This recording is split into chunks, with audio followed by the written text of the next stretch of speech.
Menurut Undang-Undang RI Nomor 38 Tahun 2014, perawat adalah seseorang yang telah lulus pendidikan tinggi keperawatan baik di dalam maupun di luar negeri yang diakui pemerintah sesuai dengan ketentuan peraturan perundang-undangannya. Pelayanan keperawatan adalah sikap profesional perawat selaku pemberi pelayanan kepada pasien yang sedang menjalani proses penyembuhan untuk memberikan rasa nyaman pada diri setiap pasien melalui 5 dimensi mutu, yaitu keandalan, daya tangkap, bukti fisik, jaminan, dan empati, yang diharapkan menimbulkan perasaan puas pada diri pasien. Kode Etik Keperawatan Indonesia telah disusun oleh Dewan Pimpinan Pusat Persatuan Perawat Nasional Indonesia. Kode etik tersebut terdiri atas 5 bab dan 17 pasal, di mana bab ke-1 menjelaskan tentang tanggung jawab perawat terhadap individu, keluarga, dan masyarakat. Bab kedua menjelaskan tentang tanggung jawab perawat terhadap tugasnya. Bab ketiga menjelaskan tanggung jawab terhadap sesama perawat dan profesi kesehatan lainnya. Bab keempat menjelaskan tentang tanggung jawab perawat terhadap profesi keperawatan. Dan bab kelima menjelaskan tanggung jawab perawat terhadap pemerintah, bangsa, dan tanah air. Kode etik menjadi dasar yang sangat penting bagi perawat dalam membina hubungan yang baik dengan semua pihak pada saat memberikan pelayanan kesehatan, termasuk menunjang kesembuhan dan kepuasan pasien. Namun, masih banyak ditemukan kasus pelanggaran kode etik pada saat melaksanakan pelayanan keperawatan yang berujung pada keadaan yang mengkhawatirkan. Rumah Sakit Umum Daerah Pasirian Lumajang diduga telah salah memberikan obat kepada pasien probable atau kemungkinan tertular COVID-19 yang dirawat di ruang isolasi.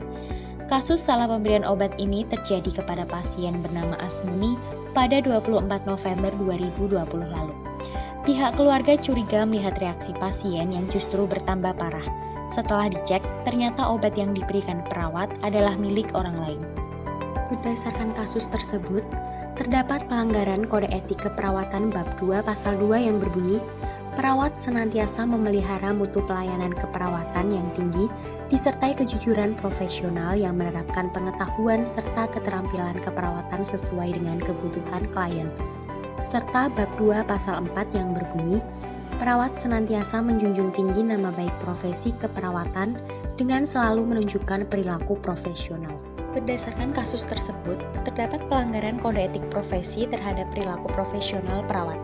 Tidak selayaknya seorang perawat lalai dalam memberikan asuhan keperawatan pada pasien. Pemberian obat yang salah pada pasien dapat berdampak buruk pada kondisi fisik dan ketidakpuasan pasien dalam pelayanan kesehatannya. Adanya rasa ketidakpuasan dapat berdampak buruk pada citra perawat dan rumah sakit di mata masyarakat. Pasien akan berpikir bahwa perawat tersebut tidak melaksanakan tugasnya dengan profesional.